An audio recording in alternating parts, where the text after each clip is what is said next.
If you've ever tried watercolor pencils and feel like they look messy, dirty, or just worse after adding water, this video is for you because for years I barely used my watercolor pencils, not because they're bad, but because every time I added water, I ruined a good sketch and a decent coloring. But one exercise I've had to teach myself for lack of tutorials changed everything for me and my students. It's something you can do right after the video with circles like these or any shape you want. You'll just need 3 watercolor pencils, yellow, blue, and red, watercolor paper, a paintbrush, a water jar, a paper towel, and that's it. All 5 circles are going to be divided into red, yellow, and blue. The only thing that will change is how we activate them. And it's going to show you what watercolor pencils are actually doing when water touches them and why small differences in activation do change everything right away. I know you're going to enjoy watercolor pencils a lot more and your art will look a lot better even if you're a beginner. The first circle is just pencil, no water at all. You'll even see later in the video that I use them as colored pencils sometimes, but this is not where their real power is. The coloring stage has structure, but no flow, no watercolor magic. Water is what brings that. Adding water is when problems begin usually, but don't worry. It's all very easy to avoid with the right technique. For example, the second circle is what happens when you don't use enough water. Maybe the brush isn't wet enough, or you've gotten rid of most of the water like me here. This is very common.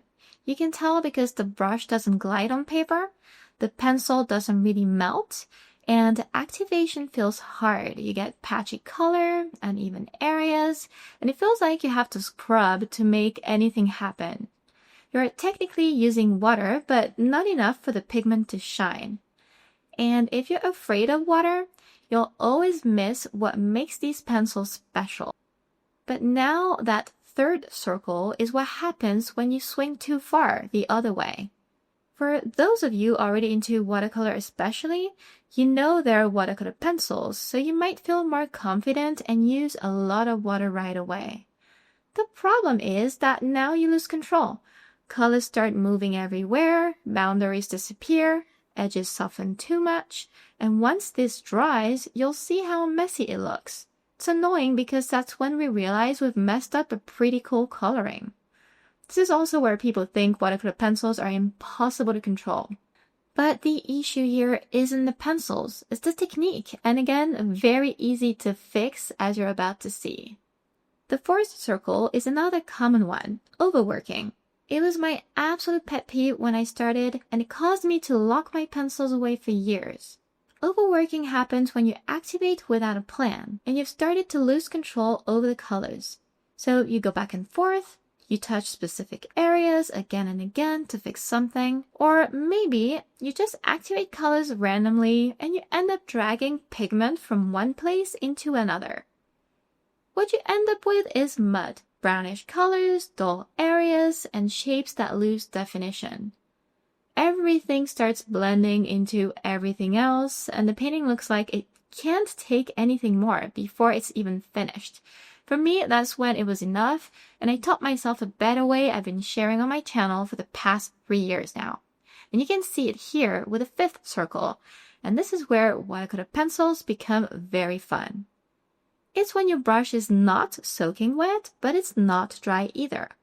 Wet it, then gently remove excess water on a paper towel. That's where the control is. You'll see it's easier to start with lighter colors first, like yellow, then red, and the colors that contaminate the most, like blue, come last. I recommend to activate one section at a time and always rinse your brush between colors. Take your time and don't try to activate everything in one go. This is supposed to be fun and relaxing. And once the first layer is dry, you can add a second one by coloring and activating the paint again. It works wonders with watercolor pencils to get rid of the pencil's grainy look, but also to correct, deepen, and refine the colors. This is where watercolor pencils start to look really good and finished. I'd like you to comment which circle you recognize yourself in most. Maybe it's 2, 3, or 4. This matters because it tells you exactly what you need to change to get from circle 1 to circle 5. Now let's do this into a real painting because this is where the exercise really makes sense. I chose a glass marble on purpose. It's challenging even for me because it has transparency, reflections, soft edges, hard edges, and tiny details. But this complex subject is perfect to show why activation and layering matter so much. And better, it's proof you can paint anything with watercolor pencils and still make art that looks pro, just like with any other medium. I'm using the same primaries as in the exercise plus white. And that's what I do most of the time because just these 4 are enough to achieve any color and effect. And like always, I start simple. I color the main shapes first, no details yet. Just the big color areas. Then I add some blue into the yellow so I can create greens later. I take care of the red areas. Then I add a bit of yellow on top to create warmer reds and oranges. And don't be afraid to overlap colors like this because it will always make the art more interesting. For browns, I mix all the primaries. This is intentional and controlled mud that I'll activate later. I use this with purpose in all my paintings because I like more realism and we need a little bit of mud for it. The glass part of the marble is the scary part. That's why I start very light, just a bit of blue at first, because you can always add more later, but you can't easily remove too much of it if it's too strong right away. At the end of this coloring stage, your subject should already look almost finished. The main colors, shapes, and big details are there. That's your base. Doesn't look superb right now, but that's completely normal. In the past, this is where I would have activated everything without a plan and destroyed it. I can imagine I would have lost all the whites, all the transparency, and ended up with a brown bowl. With the technique I showed you earlier, this is not happening anymore. I keep my paper towel nearby and I use a brush with a good point. Remember, we want it to be just damp. It doesn't need to be near dry or dripping wet. And I start with the lightest areas first. To keep whites white, my trick is to wet the paper next to the color I want to activate. And only then I touch the pigment, so here it's blue, so it melts naturally into the white without overpowering it, or me having to go ruin my whites by doing some back and forth with my brush. I activate the green and I notice it's too yellow, and that's no big deal. I just make a mental note to add more blue later. Then it's red and brown. But I'm careful to clean my brush carefully between colors to avoid dragging greens into reds or reds into browns, for instance. For the shadow, I wet the white paper all around first. Then I activate the color so it fades naturally like I showed you with the blue glass. At this stage, the marble looks a bit awkward. Colors feel mismatched and some areas even look wrong. This is the ugly stage of watercolor pencils. Still normal at this stage and it feels scary, even for me still. But it's important not to give up. So despite my doubts, I don't give up because I know the second layer is coming and that I have plenty of room to turn the space into something that looks much better and more like my reference. And I know I need this ugly base to achieve that anyways. And remember with the exercise I showed you earlier, the goal of the second layer is to correct, deepen, and unify any watercolor pencil painting. This is where the medium really levels up. I add more blue to my greens so they finally look more green. You'll notice the grainy look softens with the second layer, which is great if you don't like the texture of watercolor pencils. Watercolor pencils don't look like watercolor entirely, but still with this technique, very close, and if you're not convinced, I've got at least 30 other videos on here to prove it. If you work from reference like me, start observing it more closely. For example, I noticed the blues are stronger at the bottom of the marble, which helps connect them to the reds a bit more. The bottom shadow also needs to be way darker to show contact with the surface. That's how the eye understands form and that this is a marble resting on a table or some other surface. I noticed some edges need more color, but not all.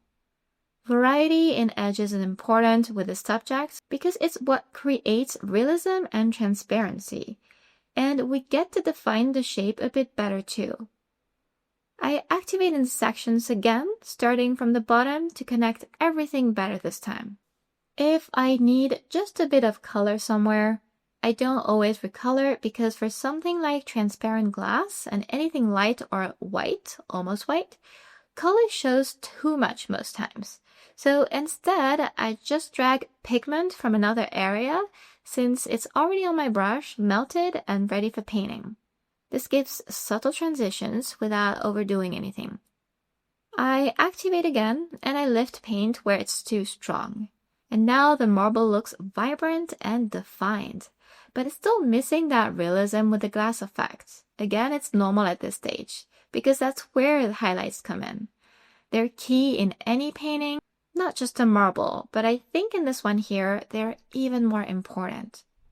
I use the white pencil as a colored pencil to soften blues, lighten areas, and increase transparency. I don't do this often with white, but you can see already how effective it is here. I activate that to smooth it all out carefully, and suddenly everything unifies. The blues feel lighter, more transparent, and the marble starts to glow. I lift paint in small areas to bring back subtle highlights because it's easy to do and it's very helpful. It works wonders on dry paint. If you wet the area you want to lift, and then you press a paper towel on it to remove the paint. This is where the magic really happens, as those tiny touches make the marble feel three-dimensional now. I use the white pencil again to soften edges and emphasize some of the highlights. I refine the shadows just a bit, now some details. I alternate between a dry pencil lead or a wet one. It depends on the intensity of color we want to achieve. And that's it. This marble went from awkward and making me doubt to something I'm really happy with. It was challenging. I hesitated, but pushing past the ugly stage, activating with little water and control, and remember also layering on top of a base, all that is what made all the difference. And the exercise we did in the beginning will get you started towards getting those kinds of results.